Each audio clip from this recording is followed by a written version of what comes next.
Welcome to Winning Begins at Home on a Friday. I'm excited to wrap the week up, our little digital detox week. We've been talking technology all week, and I've been so, just the last couple of weeks, been so grieved as I've thought about how many families are struggling now because of all the technology that they're allowing into their home. And really that's what we do, right? And I say we because we struggle with the same thing. I was just thinking back to all the stuff that I do on a device. We do our banking on a device. We do our apps. All the apps are obviously on your devices. You text on your device. You talk on your device. It's like there's so much of your life is lived on a device right now. You're looking at news feeds and social media and whatever you have going on. You can relate to this idea that it's amazing how much is in the palm of our hand when we think about those devices that we carry around with us all the time. And they say now the average person is spending about 8 hours a day on a device of some kind. Even yesterday, I shared the little statistic with small children from 2 to 5 year olds, almost 3.5 hours a day on average, which is unthinkable of what it's doing to the brains of children. It's what it does to our brains. It's just incredible here. And so it's a challenging week really to talk about this stuff, because the reality is all of us are living in a world where this is going to be part of the reality. And so what are some practical strategies to create balance? The truth is, families that implement a structured technology plan, if you want to think of it that way, I can tell you you're going to have more meaningful conversations. The research will show you'll have less family conflict, which is pretty, well, I mean, it's like a free way to have less conflict. Who wouldn't sign up for that? You're going to have better levels of family satisfaction. It's amazing what happens when we begin to just focus on our family rather than on our technology, on our connection with each other rather than our connection, that we're tethered to with technology.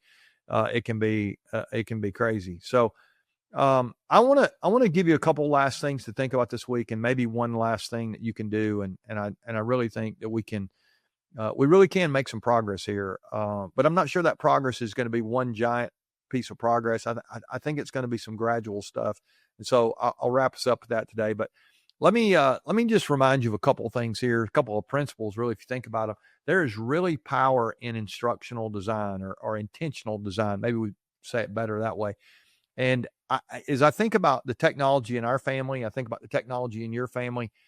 There's the reality is there's going to be a technology plan. It's either going to happen by design or it's going to happen by default. It's a strategy. It's going to happen by design or by default. That design is in your hands. You get to decide, am I going to design it? Am I going to create the boundaries? Are we going to create the sacred spaces? All the things we talked about this week. If you missed any of these episodes, I hope you'll go back and re-listen, maybe even, or listen to them the first time, re-listen if you need to. Send them to somebody that I think this conversation is so relevant. And the things that we've talked about this week will just help introduce the conversation in your communities that you live in, your schools, churches, wherever you go, your friends and family. This will give you a good conversation starters here. But there's something about designing the life that you want rather than living your life by default.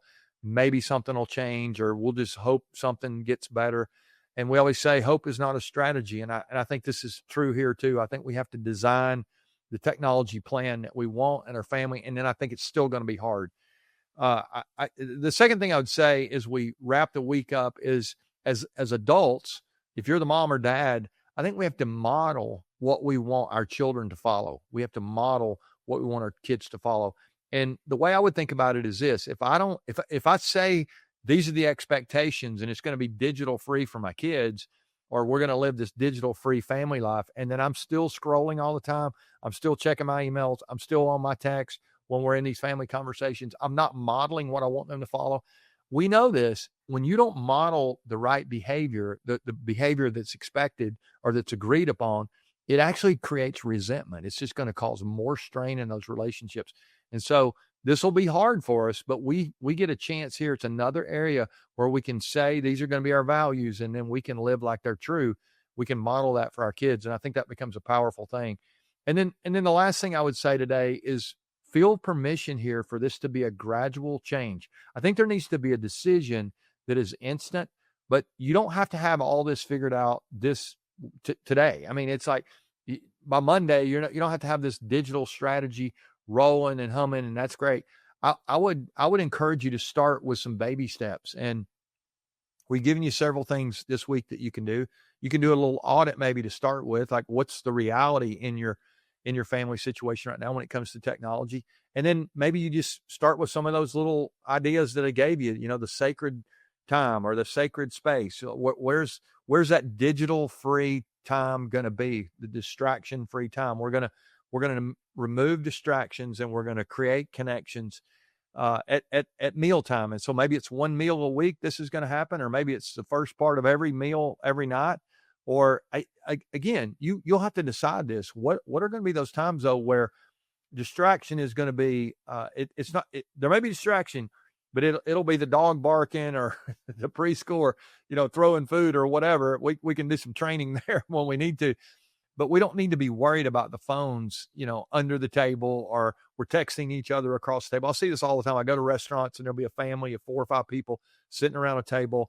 And unless they're texting each other, they're really not connecting. They're in the same booth at the restaurant, but they're really not together. And I want to be where I am. If you're going to be somewhere, then be there.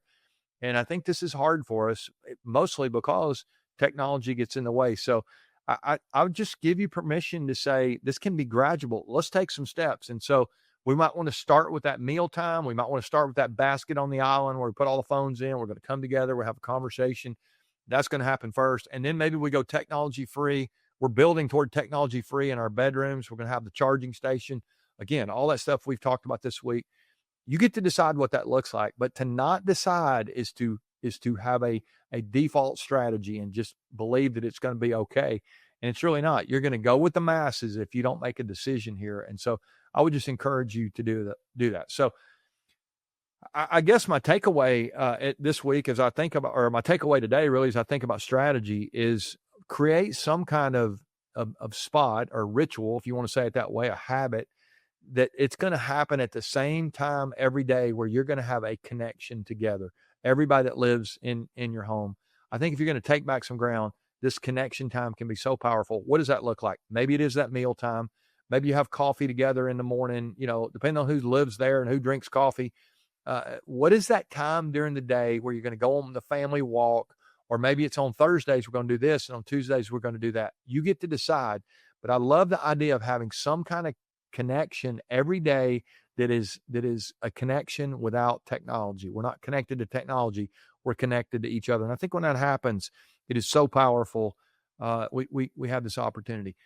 The reality is this conversation is not going to go away. We talk about it for a week here. It's great. And I hope you've taken some things from it and you're going to make some improvements. But the truth is technology is going to continue to evolve. New challenges are going to emerge. AI is coming, as I said yesterday. Families are going to have to navigate this digital landscape. But I think the solution is not to reject the technology entirely. I mean, sometimes we think, let's just move to Montana and cut off all the stuff. No, that's not the plan here. It's to intentionally use technology to serve what it is we're trying to do. What is our vision? What is our mission as a family? But our deepest values are not going to be, let's make sure we're sending lots of messages or doing lots of posts. Our deepest values are going to be those family connections. And if we're not careful, we'll forfeit that again to our technology. We want those most important relationships to be taken care of the way they're supposed to be. I think the families who thrive in the digital age are not going to be the ones who use the technology the best. They're going to be the ones who use it the most wisely.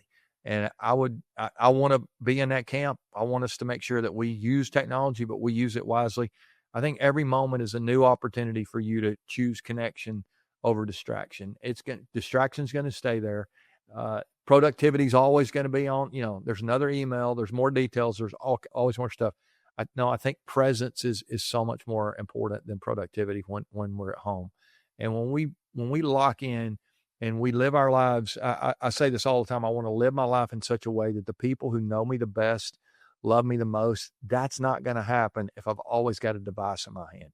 And it's not going to happen for you either. So let's let's do what we can to take some baby steps, gradual improvement. And I think if we'll do that and we have a strategy around our use of technology, we can design the family we want. It really create a blueprint, a technology blueprint moving forward. And it's amazing what happens when you live by design and not by default. If you live by default, you're going to go down the road that everybody else goes down. And I'm not sure that's the one you want to be on when it's all said and done. You get to decide. But if it's not, then let's do something about it. Let's do everything we can to be connected to the people who matter most. Hey, you got a weekend coming up. I hope you'll spend some technology-free time together and you'll make some progress this week. Thanks so much for sharing these episodes, for encouraging the people around you to win outside of work as well. I love that you do that and you keep sending messages and the downloads keep growing. That's all fun to see. We're going to keep making content. Be back with you next week. All new stuff. Love you guys. Remember, winning begins at home.